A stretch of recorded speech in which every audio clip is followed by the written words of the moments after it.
साथियों, आज का मंथन और आज का विचार ये शीर्षक है। और आज का जो विषय है वो बहुत ही गहन है और बहुत ही गंभीर है और इसके बहुत ही दूरगामी परिणाम हैं। क्योंकि विषय इसलिए आज चुना गया कि सारे समाचार पत्र आज इसी समाचार के में केंद्र बिंदुत हैं। ये समाचार है संसद में विपक्ष के नेता श्री राहुल जी के द्वारा एक भगवान शिव के चित्र का प्रदर्शन और दुनिया के सबसे शांत प्रिय समुदाय जो वसुदेव कुटुंबकम का अनुयायी कहलाता है, जो सहिष्णुता और एक शांति और देश के विकास और देशभक्ति में विश्वास रखता है, अटूट विश्वास रखता है, उस पर उन्होंने कटाक्ष किया और एक तरह से हिंसक वार किया। ये कहा जाए कि हिंसा, तो उन्होंने कहा कि हिंदू फैलाते हैं, लेकिन हमारा कहना यह है कि उन्होंने हिंसक वार किया और भगवान शिव और भगवान शंकर को प्रदर्शित करके हम सबको अपमानित किया है और एक तरह से भ्रम फैलाया है। तो आज इस पर समीक्षा है और समीक्षा हमारी थोड़ा हटकर है, शास्त्र सम्मत होगी, क्योंकि हम कोई जिस तरह से उन्होंने अनुशासनहीनता, भ्रम और बेहूदगी और जो भ्रम और जो कटाक्ष किया है उस तरह की भाषा शैली में नहीं, बड़ी विनम्रता और बड़ी ही शास्त्रमयी भाषा शैली में इसका भयंकर रूप से और भीषण रूप से विरोध कर रहे हैं उनकी इन गतिविधियों का, कि भविष्य में वो आगाह हो जाए कि इस तरह की गतिविधि ना करें। और नहीं तो जो है ये लोकतंत्रात्मक व्यवस्था की दृष्टि से उनका हर चौराहे और हर गली में उनकी भर्त्सना की जाएगी और उनका विरोध किया जाएगा। आज के इस महत्वपूर्ण विषय को, आपके ब्लॉग को आप पूरा अवश्य सुनिए और हमारे चैनल को सब्सक्राइब न किया हो तो सब्सक्राइब कर लीजिए, अलग अंदाज और अलग चर्चा और अलग परिचर्चा के संदेश को प्राप्त करने के लिए। साथियों नमस्कार, मैं राम प्रताप सिंह कुशवाहा। आप सुन रहे हैं हमारे चैनल ज्ञान एंड नॉलेज का विशेष प्रोग्राम आज का मंथन, आज का विचार। में आज बहुत महत्वपूर्ण शीर्षक है, क्योंकि महत्वपूर्ण और गंभीर इसलिए कि वो प्रसंग आज जो जहाँ कानून का सबसे बड़ा मंदिर है, कानून जहाँ बनता है, संसद, हमारी संसद के पटल से वो निकला है। कि देखिए, समाचार मैं पढ़े दे रहा हूँ, जो विशेष हेडलाइन है, खुद को हिंदू कहने वाले हर समय हिंसा करते हैं राहुल। और उसके नीचे जवाब में है कि पूरे हिंदू समाज को हिंसक कहना गंभीर मामला, मोदी, नरेंद्र मोदी जी, प्रधानमंत्री जी। तो वास्तव में ये एक बहुत ही एक संवेदनशील विषय है कि समस्त हिंदू जो एकदम वसुदेव कुटुंब और सहिष्णुता, आपस में बंधुत्व और दुनिया को शांति, मानवता, लोक कल्याण का जो संदेश आदि और अनादिकाल से देता चला आया है, उस विशेष समाज को हिंसक कह देना, हिंसक के रूप में परिभाषित कर देना, इसमें जरूर कोई ना कोई षड्यंत्र है और कुटिलता है और एक नीच जो है राजनीति है, नीचता, क्षुद्रता की राजनीति इसमें है। और या तो जो अंग्रेजों ने किया वही मानसिकता कांग्रेस की इन वर्तमान नेता जो प्रतिपक्ष के राहुल जी हैं उनकी हो रही है कि इनको बांटो आपस में, ये संगठित ना रह पाएँ, इनको आपस में लड़ाओ और फिर आराम से राजनीति करो। या तो ये बात हो सकती है, फिर भी कोई ना कोई कुटिलता अवश्य दिखाई दे रही है। अब ये विषय था आज का, जो क्योंकि विषय भी आप सुन लीजिए कि राष्ट्रपति महोदया जी का जो अभिभाषण हुआ था उस पर चर्चा होना थी। वास्तव में हमारे संविधान ने ये अधिकार दिया है कि नेता जो प्रतिपक्ष होगा वो सरकार की नीतियों और सरकार की जो विचार हैं उन पर बहस करेगा और उन पे अपने पक्ष रखेगा, अपना मत रखेगा और संवैधानिक रूप से, और उसको पूरा संसद सुनेगा, पूरी पंचायत सुनेगी। तो वास्तव में आज उनको अधिकार प्राप्त ही था, तो अधिकार के तहत उनको बोलना ही था, लेकिन शुरुआत उन्होंने इस संवेदनशील विषय से की। देखिए, सिगमंड फ्रायड मनोवैज्ञानिक हैं और दुनिया में उनसे बड़ा कोई मनोवैज्ञानिक नहीं। उन्होंने कहा है कि जब कोई व्यक्ति अपना व्याख्यान देता है या संबोधन करता है तो जो उसके मन में और हृदय में जो विचार किसी के प्रति होते हैं, यदि उसके मन में घृणा के विचार हैं, उसके मन में हिंसा के विचार हैं, तो वो अपने व्याख्यान में वही चीज़ प्रदर्शित करेगा। तो वास्तव में श्री राहुल जी जिस समय ये संबोधन कर रहे थे, उस समय वो आवेश में थे और एक क्रोध में थे, और एक तरह से उनकी भावभंगिमा हिंसक थी।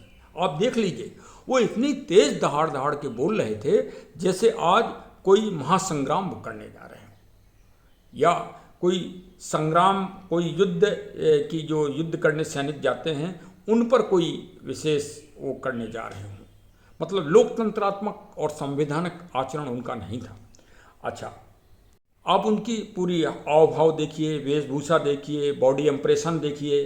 भाई बॉडी इम्प्रेशन आज की तारीख में तो बहुत ही इसमें बड़ी जो है साक्षात्कार होते हैं, उसमें सब में बॉडी इम्प्रेशन मनोवैज्ञानिक लोग देखते हैं। आप भी देखिए, एक जनसाधारण के रूप में देखिए, तो आप वो पाएंगे कि उनमें आज बहुत आवेश था और वो शायद किसी को अपमानित करना चाह रहे थे, विशेषकर नेता सदन मतलब माननीय प्रधानमंत्री जी को, या बहुसंख्यक देश के हिंदुओं को। और हिंदुओं की एक विचारधारा में वो शायद हिंसा प्रवेश करना चाह रहे थे, ऐसा कुटिलता का भाव था। शायद उनको वो हिंसा नहीं दिखाई पड़ रही है जो जलियांवाला बाग में हुई थी हिंदुओं के ऊपर। वो तो भाई सत्य है, इसमें क्या दो राय है। तब तो कांग्रेस शासन नहीं था, और शायद वो भी हिंसा नहीं दिखाई दे रही है जो करपात्री जी का गौ सेवा और गौ रक्षा के लिए किया गया निहत्था एक आंदोलन था, जिसमें 2500 साधु संत मारे गए थे। शायद उनको अभी हाल में जो पाल घर में साधु और सन्यासी निरीह रूप से मारे गए, दर्द रूप से मुंह कुचल कुचल के उनको मारा गया, शायद ये नेता प्रतिपक्ष राहुल या विपक्ष को आज तक वो विभीषक घटना नहीं दिखाई दी गई। क्या वो हिंदू नहीं थे? इसके अलावा अन्य जगह जो बंगाल में हो रहा है वो तो अलग ही विषय है, उस पर तो नेता प्रतिपक्ष को शायद बोलना ही नहीं। बोलेंगे तो उनको अहिंसा याद आ जाएगी, उनको बहु वसुदेव कुटुंबों की नीति याद आ जाएगी। भाई राहुल जी, मान्यवर साहब, आप रायबरेली से सांसद हैं, जरा इन विषयों पर आप अपना प्रत्युत्तर भाई प्रदान करें, जनता को प्रदान करें। ये हमारी बात तो सुनील है। अब 1975 में जो आपातकाल जो आपने उस दिन उसी तिथि पर जो है आपने संविधान का प्रदर्शन करके संसद की में ऊर्जा प्रदान की है, तो वो क्या हिंसा नहीं है? वो एक सुनियोजित हिंसा नहीं है? क्या उसे अहिंसा कहा जाएगा? तथा अन्य जो घटनाएं हैं, अब अगर भाई गुरुद्वारा अमृतसर में जो घटना घटी, कत्लेआम हुआ, वो भी 1984 के दंगे, वो सब आपकी पार्टी से ही संबंधित है। और उसमें जो पक्ष है, जो मारे गए हैं, वो भाई हिंदू ही कहलाते हैं, सरदार जी लोग हिंदू ही कहलाते हैं। तो भाई ये भी एक मंथन है, मंथन तो होना चाहिए, सही रूप से तो यही है। और उसके बाद फिर मान्यवर श्री राहुल जी सांसद जी ने भगवान शिव, भगवान शंकर का प्रदर्शन किया। कितनी अशोभनीय रूप से, अमर्यादित रूप से भगवान को अपमानित करते हुए, जाने टॉयलेट करने गए थे, हाथ धोए थे कि नहीं धोए थे, स्नान किया था, नहाए थे कि नहीं नहाए थे, स्वच्छ कपड़े पहने थे कि नहीं पहने थे, कि गंदे कपड़े ही पहन के आ गए थे। गंदे कपड़ों में कई तरह की गंदगी होती हैं। अब ये कौन पूछेगा? किसमें पूछने की हिम्मत है? आज वो विपक्ष के नेता हैं, 99 सांसद उनके साथ हैं, वो बहुत ताकतवर हो गए हैं। किसी की ताकत नहीं, जितने विपक्ष के नेता हैं किसी ने इसकी भर्त्सना तक नहीं की, उनके न बयानों की, न भगवान शिव के इस अपमानजनक प्रदर्शन की। इसका मतलब पूरा विपक्ष उनके इस अपराध बोध में शामिल है, मैं तो ये कहूँगा। और सत्य बात तो यह है कि जब उनका ये संबोधन चल रहा था और भगवान शिव को वो दिखा रहे थे और त्रिशूल और नंदी आदि सबकी वार्ता कर रहे थे, उस समय वो क्रोध में थे, अत्यधिक क्रोध में, अपना विवेक खो गए थे वो। अपना सेंस खो गए थे, इसको कहा जाए बुद्धि खो गए थे। सत्य बात तो ये है। और जब आदमी क्रोध में होता है तो हमेशा गलत ही बोलता है। जैसे अग्निवीर के ऊपर जो उन्होंने टिप्पणी की वो भी गलत साबित हो गई। रक्षा मंत्री साहब ने तुरंत खड़े होकर जवाब दिया। और फिर एमएसपी पे जो होगा तो उस पर कृषि मंत्री श्री शिवराज सिंह खड़े हुए, उन्होंने स्पष्ट संबोधन किया कि एमएसपी दी जा रही है। अब देखिए, सुधार तो एक क्रमगत सुधार है, जो सरकार होगी वही सुधार करेगा। हमें किसी सरकार की ना तरफदारी करना है लेकिन और ना ही हमें हमारा कोई मतलब है।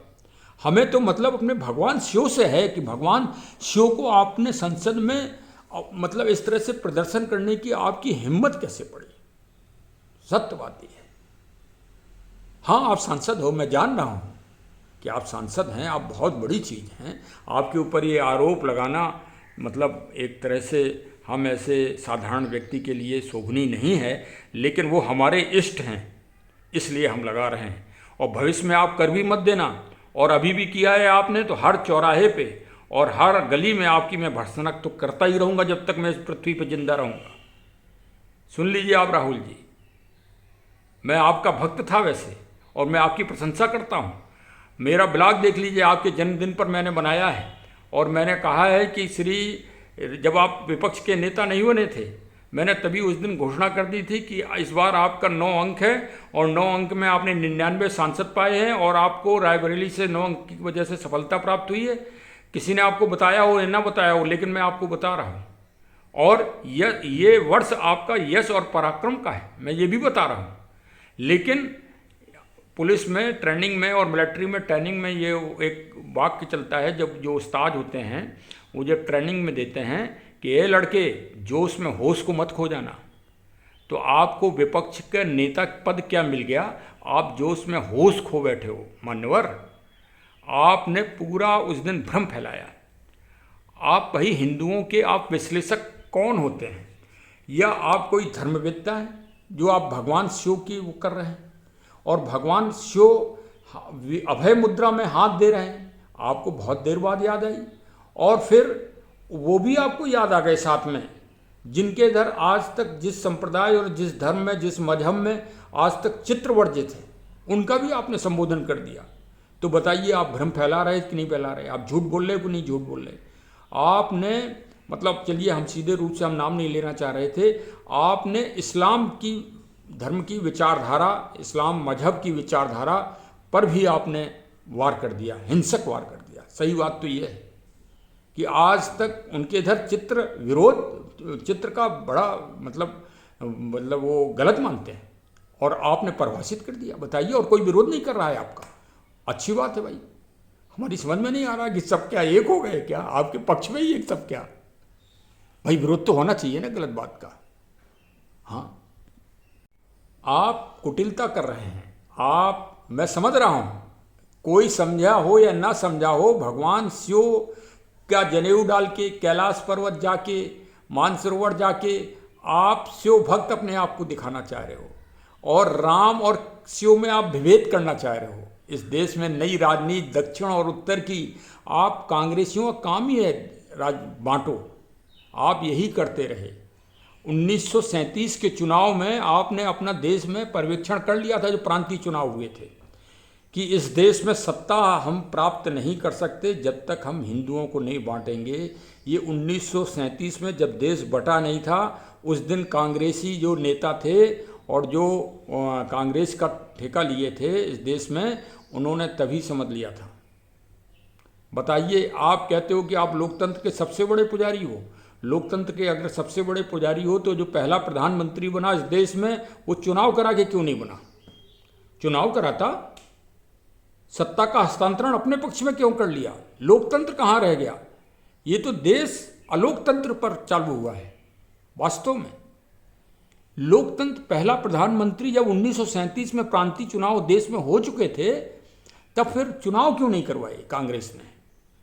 भाई कांग्रेसी तो सब कुछ थी उस समय, कांग्रेसी सरकार थी, कांग्रेसी अंग्रेज हो गए थे। तो फिर मान्यवर साहब, पहले प्रधानमंत्री पद के लिए आपकी पार्टी ने चुनाव क्यों नहीं कराया? भाई बताइए ना, इसका जवाब कौन आजकल किसी समाचार राष्ट्रीय चैनल भी ने भी आज तक आपसे नहीं पूछा होगा, लेकिन मैं आप अपने छोटे से चैनल के माध्यम से आपसे पूछ रहा हूँ। इसका अनुभव मैंने किया। यदि मैं पुलिस विभाग में भर्ती नहीं होता तो मुझे अनुभव नहीं होता और मैं इसका उत्तर नहीं दे पाता, क्योंकि पुलिस विभाग में जैसे आज हम थाना अध्यक्ष कहीं के बन गए, मतलब हम लखनऊ कोतवाली हजरतगंज के आज थाना अध्यक्ष हम बन गए, और हमसे पहले जो थाना अध्यक्ष वहाँ रहा होगा एसएचओ एग्जाम्पल तौर पे, तो उसके समय जो अपराध हुआ होगा वो जो वर्तमान थाना अध्यक्ष होगा एसएचओ होगा वो जवाब देगा। माननीय हाई कोर्ट सुप्रीम कोर्ट में जो रिटें दाखिल होती हैं उससे पहले वाले से कोई मतलब नहीं। तो आज पूर्व प्रधानमंत्री माननीय श्री जवाहरलाल नेहरू जी से कोई मतलब नहीं। हम तो आज जो आप उस विपक्ष के अब नेता ये हो गए हो चूँकि, इसलिए हम तो भाई आज आपसे पूछेंगे और आप जवाब दीजिए, तो आप निरुत्तर होंगे। और सत्य बात तो ये है कि यही लड़ाई की वजह से देश बटा और करोड़ों मतलब निरीह नरसंहार हुआ। इन्हीं महत्वाकांक्षी दो व्यक्तियों की महत्वाकांक्षियों की वजह से देश बटा, और उसके जो कर्णधार थे वो अब कर्णधार अगले ब्लॉक में आपको बताएंगे, इस ब्लॉक में नहीं बताएंगे, क्योंकि अब जनता समझ ही रही है कि कौन कर्णधार था इसमें। हाँ, तो देश बांटने की राजनीति भी आपकी रही और समाज बांटने की भी राजनीति आपकी ही होती है। हाँ, अच्छा, सच तो यह है कि अब आप भगवान को बांटने के लिए भगवान को भी राजनीति में आप उतार लाए। भाई आप बहुत चतुर खिलाड़ी हैं राजनीति के, आप बहुत षड्यंत्रकारी हैं और बहुत ही कुटिल हैं आप। हाँ, इसमें तो आपकी तारीफ करना पड़ेगी, आपकी कुटिलता में। और आप सीधी सादी भारत की जनता, सीधे साधे लोगों को आप गुमराह करने में बड़े प्रवीण हैं। हाँ, ये तो स्पष्ट होता ही जा रहा है। अब क्योंकि भगवान शिव को आपने हाथ में ले लिया है और भगवान शिव के आप भक्त भी तथाकथित रूप से बनते हो, तो आपको आगाह करना जरूरी है कि भगवान शिव जितने सीधे और सरल हैं, जितने कृपालु हैं, वो उतने ही दंड देने वाले दंडाधिकारी हैं। हाँ, कामदेव को भस्म करने का काम उन्हीं ने किया है। हाँ, तो आप ध्यान रखिए, जब कामदेव भस्म हो सकता है तो कहीं आप भस्म ना हो जाओ। हाँ, जो आप बार बार भगवान शिव जी को ऊपर नीचे कर रहे हो ना संसद में, और उनको जो है एक राजनीति का आप मोहरा बना रहे हो, तो आप ध्यान रखिएगा इस बात को कि फिर कोई आपको बचा नहीं पाएगा। ना ना ना ना, कामदेव की पत्नी भी नहीं बचा पाई थी, रोती रह गई। तो भाई इस बात का ध्यान रखो। और भगवान शिव एक बात पर और बहुत नाराज होते हैं, यदि आपने संस्कार विहीन कार्य किया, यदि आपने अपने से बुजुर्ग, अपने से बड़े को सम्मान न दिया, तो समझ लीजिए कि वो बहुत जल्दी कुपित होते हैं। भाई उसी कोप, और बताइए आप जो है धृष्टता करते ही करते हैं कि आपसे सीनियर, आपसे वयोवृद्ध, संसद के इस समय सबसे वयोवृद्ध नेताओं में से एक, सदन के अध्यक्ष, आप जो है उन्हीं का निरादर करते हैं। भाषा शैली आप अपनी देखिए, बड़ी तीक्ष्ण और बहुत ही अमर्यादित होती है, अपमान करने वाली। भगवान शिव इसको बर्दाश्त नहीं करते। श्री रामचरितमानस का आप उदाहरण भी देख लीजिए, मैं आपको समझाई दे रहा हूँ। भगवान शिव का वो तो बैरी ही है, भगवान शिव उसे तो बर्बाद ही कर देते हैं जो राम का द्रोही है। और आप रामलला जी के द्रोही हो, पक्की बात है कि आज तक आप दर्शन करने नहीं गए, आपकी पार्टी का कोई आदमी दर्शन करने नहीं गया, तो आप कहाँ तक बचोगे भाई सांसद जी। अरे आप तो फंसते जा रहे हो, आप फंसते जा रहे हो। इसीलिए आप 99 पे रुक गए, 20 कदम दूर रह गए आप। आपको अगर 20 सांसद और मिल जाते तो हो सकता है कि आप सत्ता के नज़दीक तक पहुंच जाते, लेकिन आप भारत में रहते हुए सत्ता के नज़दीक नहीं पहुंच पाओगे अगर राम से आपने द्रोह कर लिया और राम लला जी से आप दूर हो गए। आगे फिर सुनते रहिए। भगवान शिव जी की एक हम विशेष आपको बता दें, एक विशेष गुण बता दें कि वो जितने ही दयालु हैं उतने ही क्रोधी हैं। और क्रोध में जब वो किसी को दंड देते हैं ना, तो वो सोचते नहीं कि किसे क्या दंड देना है। हाँ, ये भी बात सही है, ये भी नोट कर लो आप। क्योंकि देखिए, ये आया है उद्धरण उत्तरकांड में, गुरु नित मोह प्रबोध दुखित, देख आचरण मम मोह उपजहि अति क्रोध, दम्महि नीत की भावहि। गुरु गुरु के समान वृद्ध को देखकर ये व्यक्ति, ये भक्त जो है भगवान शिव का जो अनंत भक्त था और अहंकार में था, ये भूल गया कि उनको सम्मान देना है, और गुरु सामने आ गए और वो खड़ा भी नहीं हुआ और हाथ जोड़कर नमस्कार भी नहीं किया, अभिवादन भी नहीं किया, जो आजकल आप अपनी भाषा शैली में कर रहे हैं। अभी आपकी भाषा शैली का भी हम उदाहरण देंगे। एक बार गुर लीन बुलाई, मोय नीत बहुभांत सिखाई, शिव सेवा कर फल सुत सोई, अविरल भगत राम पद होई। देखिए क्या हुआ, एक बार हर मंदिर जपत रहऊ शिव नाम, गुरु आयऊ अभिमान तैं उठे नहीं कीन प्रणाम। तो भगवान शिव जी ने क्या श्राप दिया, देख लो भाई सांसद साहब। तदपि साप सठ देहूँ तो ही, नीत विरोध सोहि न मोही, जो नहीं दंड करो खल तोरा, भ्रष्ट होय श्रुति मार्ग मोरा। वेद मार्ग भ्रष्ट हो जाएगा यदि मैं दंड नहीं दूंगा तुझे। तो अब भाई इतने बड़े दंड से हम आपको बचाना चाह रहे हैं कि भगवान शिव का अपमान मत करो, आप फिर सांप और नेवला बनोगे। हाँ, ये नोट कर लो। फिर देखिए गुरु ने कैसे बचाया। हाहाकार कीन गुरु दारुन सिन शिव साप, कंपित मोह बिलोकति और उपजा परिताप। मानवर प्रधानमंत्री जी कह रहे हैं कि संविधान कहता है कि विपक्ष के नेता को सम्मान देना ही है, तो वो आपको सम्मान दे रहे हैं और आप उनकी सम्मान की भाषा को उन्हें कमज़ोर समझ रहे हो। बस यही आपका फेर है। आप देखो अच्छे विपक्ष के रूप में नेता बनो, पूरा विपक्ष आपके ऊपर विश्वास कर रहा है। हर पत्रकार बंधु आज सारे विपक्ष के नेताओं से पूछ रहे हैं कि हिंदुओं को हिंसक कहा और शिव जी का अपमान किया, आपका क्या उत्तर है? आपने कितना बड़ा विषय बढ़ा दिया। और आप खूब राजनीति करो, लेकिन भगवान को आप राजनीति में मत लाओ। चाहे राम हो, चाहे शिव हो, चाहे कोई भी भगवान हो, उसको राजनीति में मत लाओ। हाँ, आप अपनी व्यक्तिगत वार्ता में आप कहीं भी संबोधित कर सकते हैं, उसका आदर किया जाएगा। लेकिन आपको हमने ये बता भी दिया कि देखो ये शिव भक्त थे ये, और फिर गुरु ने ही श्राप से इनको बचाया। तो भाई आप अपना आत्मबंधन करें। और देखिए भाई हमारे जो सब्सक्राइबर साहिबान हैं वो भी इस विशेष गंभीर विषय पर अपनी विचारधारा में मंथन करें। क्या राहुल जी ने सही किया? अगर अपनी प्रतिक्रिया कमेंट के द्वारा हमको दें कि सांसद महोदय की जो प्रतिक्रिया हिंदुओं को हिंसक बताना और भगवान शिव का इस तरह से प्रदर्शन करना क्या नीतिगत है, क्या सैद्धांतिक है, क्या उचित किया है उन्होंने? आप अपनी राय हमें दे सकते हैं, जिससे एक राय का भी संकलन हो, एक विचारधारा के दृष्टिकोण निकले। श्री रामचरितमानस के आधार पर तो जो शिव का द्रोही है तो राम खुश नहीं, और जो राम का द्रोही है तो शिव खुश नहीं। इसलिए हमेशा उत्तम विचारों से अपना पक्ष रखना चाहिए। ऐसा विपक्ष के जो आज नायक हैं श्री राहुल जी, उनको ये एक संदेश है कि भाई नीतिगत लड़ाई लड़े वो, और उसमें हम सब उनके साथ रहेंगे। अगर अनुशासन नहीं मानेंगे तो कैसे काम चलेगा? अब देखिए वेशभूषा पर भी उन बहुत सारी टिप्पणियां हुई, तो वेशभूषा के बारे में मैं आगे बताऊंगा। लेकिन एक प्रश्न मैं कहे दे रहा हूं कि यक्ष, और आपने युधिष्ठिर के प्रश्नों के उत्तर सुने होंगे कि युधिष्ठिर के पांचों भाई की मृत्यु हो गई थी, वो सही उत्तर नहीं दे पाए थे। यक्ष ने क्वेश्चन किया था कि जो पोशाक है, जो आप कपड़े पहने हो, वो किस बात के प्रतीक हैं? फिर से सुन लीजिए, यक्ष ने युधिष्ठिर जी से प्रश्न किया था कि जो आप पोशाक पहने हैं, जो कपड़े आप पहने हैं, वो किस बात के प्रतीक हैं?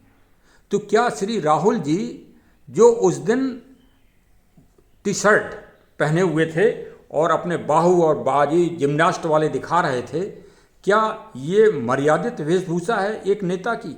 हम संविधान हमारा ये कहता है कि आप कोई भी कपड़े पहन सकते हैं, आप बनियान में भी जा सकते थे। क्या ज़रूरी है आप कि आपने टी शर्ट पहन ली?